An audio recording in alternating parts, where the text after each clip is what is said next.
Bring me great joy to stand in front of you and tell you we can do better than this. We fucked up, but we can come back. I wish you'd go on and continue on that thread. I like that. I could do it, bro. Good? Yeah. Go.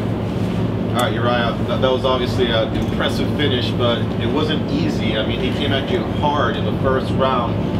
You know, what was it about that took you time? Like, why did it take such a long time to get that finish? What was it about his style? You know, the kid is a stud, first of all. He came at me with a lot of unorthodox strikes. For me personally, I decided to do the rope-a-dope, but I decided to do that around, I believe, midway throughout the second fight. I was like, he's hitting me with everything hard. He's hurting me, but I've noticed he's getting tired. So if I can dictate the fight by pressing a little bit, it would create an opening. And the third round, you know, I did that and it happened. But even prior to that, he was really good. I just couldn't find the footing.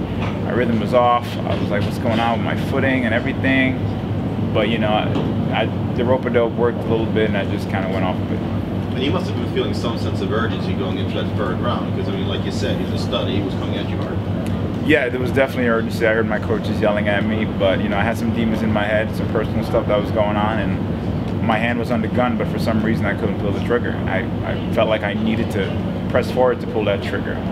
And once it happened so fast. I was like, oh crap, it worked. And I just jumped on him, but they stopped it. Were you surprised how hard he came out right away? Because as a young kid, you know, prospect coming in, you know, there's sometimes jitters, and he was kind of right in your face right away. Oh, it was expected, man. Listen, you go up against a guy like me, they call me a veteran, all that stuff. It was expected. If he can take my confidence away, and we all know in fighting, it's all about that mindset. He was trying to do that. He did first couple of minutes, and I was like, wow, this kid is actually really good.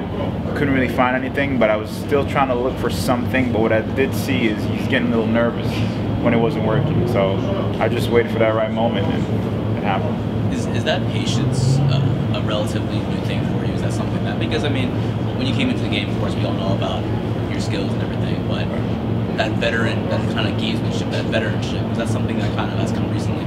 Not exactly. The game is changing, you know. You look at when Amanda fought Ronda. You know, Ronda was dominating everyone, but no one was on Ronda's level, and then people started to catch up. And when Amanda decided to jump in on that, you saw the difference. And not to take anything away from Ronda, she's one of the best to ever do what she does. But people like me, you have up-and-comers that are constantly growing. The sports is changing. It's constantly evolving. So, you know, I have my patience because I'm a martial artist and I have a karate background, but sometimes it's good, sometimes it's not good to wait too long. But for me, it was always that articulate patience, timing to take away that,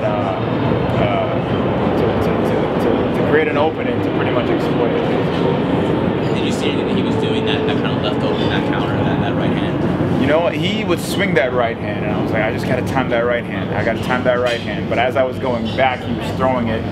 And I worked a lot of balance techniques. You know, for me, I work on throwing any technique from off balance. That way I can still keep my power. And I have my coach John Walker to thank for that. I moved back at a certain angle, and as I was coming back, my force was still generated properly. And I didn't think I would hurt him that much because he was out. Actually, almost kind of scary. His eyes were yeah, it was a little out of moment again. I was like, oh crap, what did I do? You had a moment afterwards where you walked over to the cage immediately after, and you could see a lot of emotion on your face. You talked a little bit in your post-fight speech, or was it more about just being able to deal with the adversity in that particular fight, and you came from behind? What was going through your mind immediately after that fight? It was definitely adversity, man. Between the, you know, the hiccup that happened this week, I became a professional about it. You know, it happens. I said, you know what? In the sport of mixed martial arts, something's gonna go wrong that you don't expect. So I have to readjust. You know, if someone's outboxing me, maybe I should take him down or kick him in the leg. But, you know, I was going through some personal stuff with families, and when that happened, it just came out because I was fighting for more than myself. You know, I was fighting for my sister, I was fighting for my mom.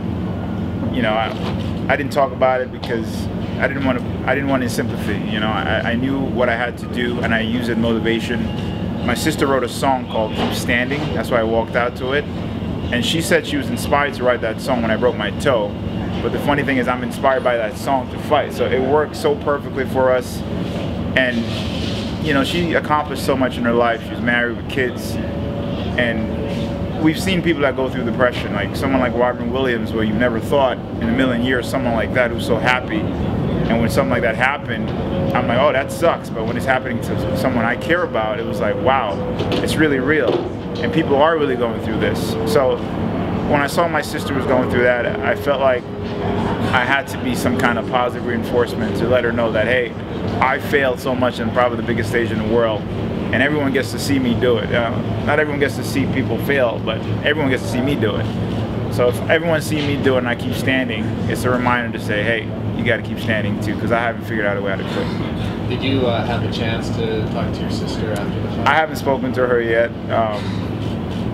You know, she's a stud, man. I love her so much. I haven't got a chance to speak to her yet, but I did tell her I'm going to walk out to her song, and she was extremely happy and excited about it. So any form of positive reinforcement I can be to her, I'm at her service. Is she back in New York? Yeah, she lives in New York City, yeah. Did something happen in her life that was the catalyst for this? Or?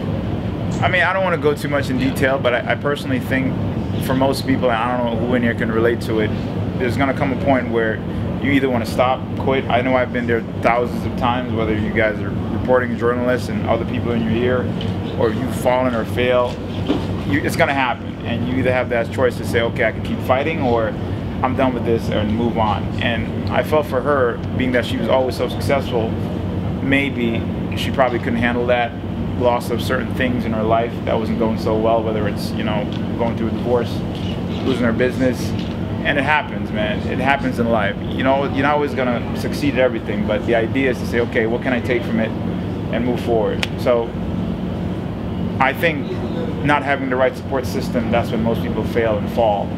And when I heard about her situation, I know how delicate it was, so I don't want to not be there and hear some bad news, so I decided to be there as much as I can. So is that one of the reasons why you wanted to? I'm sorry? What's your next game plan to get that UFC? Chill and eat. You know, my buddy Kelvin is up. I've been training with him at King's MMA. I decided to make a change. I'm heading back out there to spar, and probably not a good idea, but I'm heading back out there to train with him. All right, good luck. Yeah, he's up. Right now I'm just chilling, man. I'm glad I ended the year with a better bang than the last fight. But in the sports of mixed martial arts, it's all about growing. You know, you get knocked down. For me as a professional, it's like, what did I do wrong? How can I resuscitate and just get better? That's the spirit of warrior, bro. Thank you. Can you sing the song for us? What? I can't sing a song right now. I can do voiceovers, but I can't sing.